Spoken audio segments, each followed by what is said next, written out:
آیت جو تیسری وہ تھی اس کی سورہ زمر کی، اس کو بار بار پڑھیے اور دیکھیں کہ جو اللہ تعالیٰ جن کے بارے میں فرماتا ہے، جن کو وہ کہتے تھے وہ ہمارے اولیاء ہیں، ہمارے وسیلہ ہیں، نہ وہ وسیلہ تھے، نہ وہ وسیلہ بن سکتے ہیں، نہ وہ وسیلہ بننے کے اہل ہیں۔ ہاں، جو وسیلہ بننے کے اہل ہیں، اور اس میں ایک لفظ آیا ہے جس کو بہت زیادہ ہائی لائٹ کیا جاتا ہے، وہ لفظ یہ ہے زلفا، یہ ہمارے وسیلہ ہیں۔ اب اس لفظ کو ہائی لائٹ جو کیا جاتا ہے اس کو دوسرا رخ بھی دیکھیں، وہ سورہ زمر کی تیسری آیت ہے، اور سورہ زمر سے پہلے سورہ سعاد ہے، اور سورہ سعاد کی 25 آیت اسی زلفا لفظ کے ساتھ پہلے گزر چکی ہے۔ اللہ تعالیٰ فرماتا ہے حضرت داؤد علیہ السلام کے بارے میں، فَغَفَرْنَا لَهُ ذَلِكَ وَإِنَّ لَهُ عِنْدَنَا لَزُلْفَىٰ وَحُسْنَ مَآبٍ۔ وہاں بھی تھا، وہ کہتے تھے لِيُقَرِّبُونَ إِلَى اللَّهِ زُلْفَىٰ، یہ ہمارے زلفاں ہیں، ہمارے واسطہ ہیں، اور وہ تو واسطہ ہے ہی نہیں۔ ہمارے واسطہ کون ہے؟ اللہ تعالیٰ فرماتا ہے پس ہم نے بھی ان کو معاف کر دیا، حضرت داؤد علیہ السلام کو، یقیناً وہ ہمارے نزدیک بہت بڑے مرتبے والے اور بہت بڑے اچھے ٹھکانے والے ہیں۔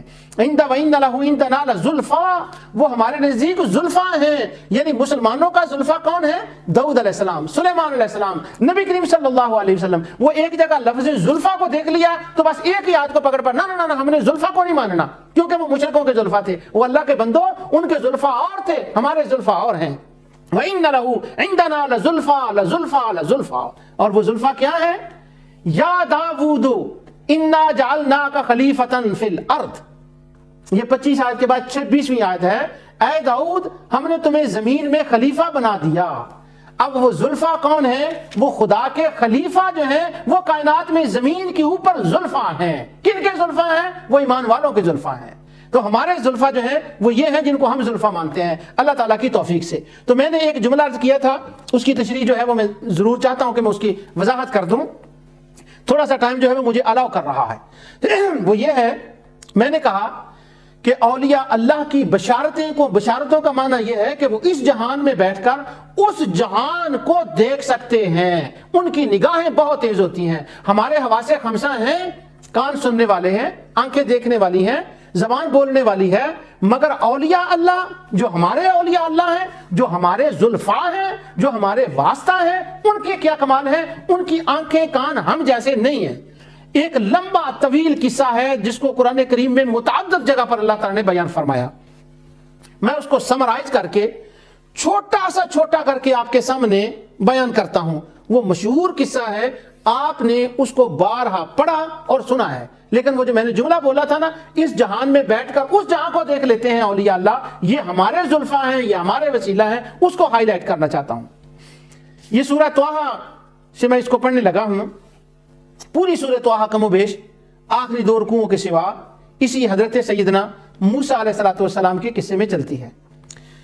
یہ 64 آیت سے یہ قصہ شروع ہوتا ہے۔ ظاہر ہے کہ وہ اتنا تو وقت اجازت نہیں دیتا کہ میں وہ ساری آیات آپ کے سامنے پڑھوں، لیکن قصے کا آپ کو پتا ہے کہ حضرت سیدنا موسیٰ علیہ السلام اور حضرت سیدنا ہارون علیہ السلام جب فیرو کے پاس گئے، فرعون کے پاس، انہوں نے جا کر اس کو دعوت دی کہ میں اللہ کا رسول ہوں، مجھے مانو اور اللہ کو مانو۔ وہ کہنے لگا قال فما رب العالمین، کون ہے رب العالمین جانو کا؟ انا ربکم العالی، میں سب سے بڑا رب ہوں۔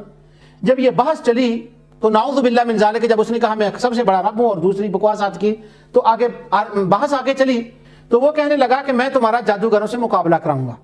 انہوں نے کہا اچھا، ایک دن مقرر کر لیں، اس دن آپ بھی آ جائیں اور میرے جادوگر بھی آ جائیں گے۔ یہ ساری آیات کے اندر ہے، لیکن میں اس کا خلاصہ آپ کے سامنے کر رہا ہوں۔ اگر کسی نے اس تفصیل کو پڑھنا تو سورۃ طٰہٰ کی تلاوت کر لیں۔ انہوں نے کہا اچھا میرے جادوگر آ جائیں گے، آپ بھی آ جائیں۔ یوم الزینۃ یحشر الناس ضحیٰ، صبح کے وقت مشہور جو دن ہوگا یوم الزینہ، اس دن آ جائیں۔ آ گئے سارے، اس کے جادوگر آ گئے، اور حضرت سیدنا موسیٰ علیہ السلام اور حضرت ہارون علیہ السلام بھی وہاں چلے گئے۔ جب وہاں پہنچے تو وہاں مقابلہ ہوا جادوگروں کا۔ انہوں نے اپنی رسیاں پھینک دیں، اور جو رسیاں تھیں وہ سانپ چھوٹے چھوٹے بڑھ کر دوڑنے لگی۔ یہ ساری آپ نے بات سنی ہے۔ جب یہ ساری بات ہو چکی، انہوں نے اپنا جو کرنا تھا وہ کر دیا۔ تو حضرت سیدنا موسیٰ علیہ السلام نے اپنا جو عصا تھا وہ سامنے پھینک دیا، اور وہ اژدہا بن گیا۔ جو اب اژدہا بن گیا تو اس نے وہ سارے جتنے سانپ تھے ان کو کھا لیا۔ اب جب جادوگروں نے یہ دیکھا کہ موسیٰ علیہ السلام کے عصا نے سب کچھ کھا لیا، تو ان کو پتہ چل گیا کہ یہ جادو کا کرشمہ نہیں ہے، یہ کوئی اور علم ہے اور سچا علم ہے اور اللہ وحدہ لا شریک کی طرف سے وہ علم ہے۔ جب یہ ہوا، اب یہاں یہ بات ذہن میں رکھ لیں کہ وہ جادوگر جو موسیٰ علیہ السلام کے مقابلے میں آئے تھے، ان جادوگروں نے اس سے پہلے نہ موسیٰ علیہ السلام کو دیکھا، نہ ہارون علیہ السلام کو دیکھا، نہ وہ ایمان کے بارے میں جانتے تھے، نہ وہ جنت کے بارے میں جانتے تھے، نہ وہ دوزخ کے بارے میں جانتے تھے، نہ وہ گناہوں کی مغفرت کے بارے میں جانتے تھے۔ ان کو کچھ پتا نہیں تھا، بالکل وہ بلینکٹ تھے جب انہوں نے اپنے جادو کا کھیل دکھایا۔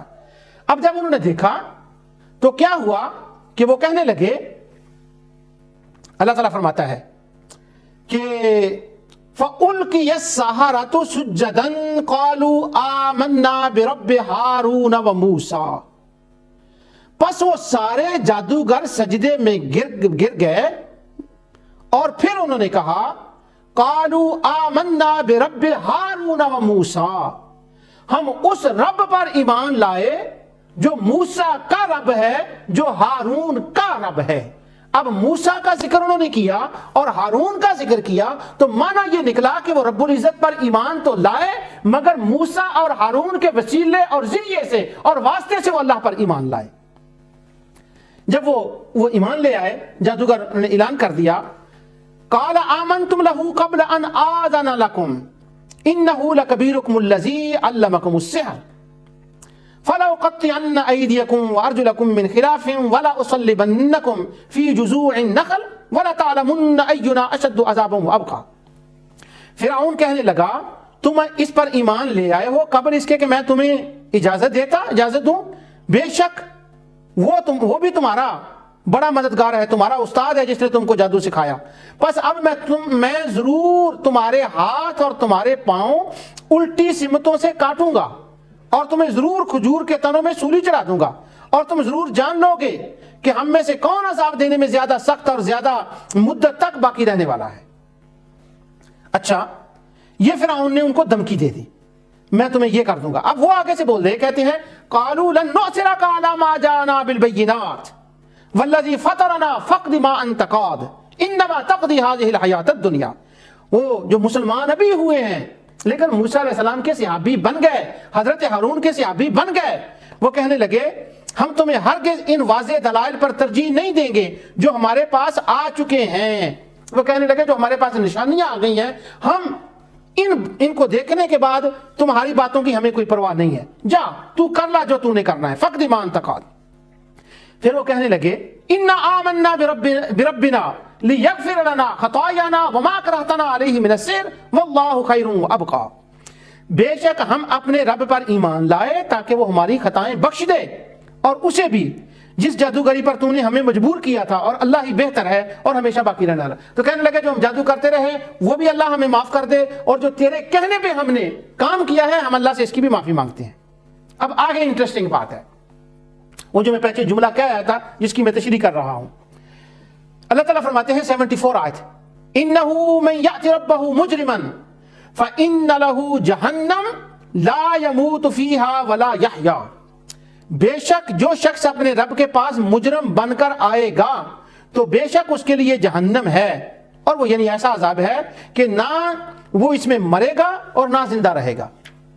انہوں نے جہنم کی زندگی کا ایک نقشہ کھینچا کہ مجرم ایک تو جہنم میں جائیں گے، اور وہاں کی زندگی کا نقشہ کھینچا کہ لا یموت فیہا ولا یحیا، وہ زندگی ایسی ہے کہ نہ وہاں مرے گا نہ زندہ رہے گا، بس زندگی کی اور موت کی کشمکش میں تڑپتا ہی رہے گا۔ یہ کہنے کا معنی ہے لا یاتی، یہ جو انہوں نے کہا ہے لا یموت فیہا ولا یحیا، یعنی وہ زندگی نہ موت اسی کشمکش میں رہے گا۔ ومن یاتی مؤمنا قد عمل الصالحات فاولئک لهم الدرجات العلی، اور جو شخص اس کے حضور مومن بن کر آئے گا، اس نے نیک عمل کیے ہوں گے تو انہی لوگوں کے بلند درجات ہیں۔ جنات عدن تجری من تحتها الانہار خالدین فیہا وذالک جزاء من تزکا، اور وہ سدا بہار باغات ہیں، جنت کے نیچے سے نہریں رواں ہیں، وہ ان میں ہمیشہ رہنے والے ہیں، اور یہ اس شخص کا صلہ ہے جو پاک ہو گیا۔ اب یہاں پر میں جو بات آپ کے سامنے جو بعد میں جملہ کہہ کر آیا تھا کہ وہ اس جہان میں بیٹھ کر اس جہان کو دیکھتے ہیں، وہ اولیاء اللہ جن کو ہم مانتے ہیں۔ یہ ان تمام آیات سے کیسا پروف ہوا؟ وہ یہ امام قرطبی، امام طبری، حافظ ابن کثیر، قاضی شوکانی، یہ 4 مین مفسر ہیں جن کو دنیا مانتی ہے، اور شبہ ڈالنے والے تو ان پر جان دیتے ہیں، اس لیے میں ان کا نام 4 مفسرین کے لے رہا ہوں، ورنہ اس کے علاوہ تمام مفسرین نے ایسا ہی لکھا ہے۔ وہ یہاں پر یہ سوال اٹھاتے ہیں کہ فرعون کے وہ جادوگر جو ایمان لائے، انہوں نے تو کبھی موسیٰ علیہ السلام کو نہ دیکھا، ہارون علیہ السلام کو نہ دیکھا، جنت اور دوزخ کی باتیں کبھی نہ سنی، وہ جنت کی زندگی کو بھی نہیں جانتے تھے، وہ دوزخ کی زندگی کو بھی نہیں جانتے تھے، تو ان کو یہ پتہ کیسے لگ گیا؟ تو وہ کہتے ہیں جب انہوں نے سجدہ کیا تھا تو سجدہ اس جہان میں کیا، اللہ تعالیٰ نے ان کو وہ جہان دکھلا دیا، انہوں نے جنت کو بھی دیکھ لیا، دوزخ سے وہ اپنی آنکھوں سے دیکھ لیا، جنتیوں کی جنت کی نعمتوں کو دیکھ لیا، جہنم کی جہنم میں جلتے ہوئے سزاؤں کو دیکھ لیا، تو اس جہان میں بیٹھ کر اس جہان کا انہوں نے مشاہدہ کر لیا، اس لیے اللہ رب العزت نے ان کا ذکر کیا۔ تو آخر میں آپ حضرات کی پھر یہ توجہ دلاؤں گا کہ اولیاء کا لفظ سورہ زمر کی آیت میں ضرور آیا ہے، وہ اولیاء اور تھے، ہمارے اولیاء اور ہیں۔ جو کچھ میں نے کہا اللہ رب العزت اپنے حبیب کے صدقے سے اس کو قبول فرمائے، باقی انشاءاللہ اسی موضوع پر دوسرے شبہات کے ازالے کے لیے پھر گفتگو ہوگی۔ وما علینا الا البلاغ۔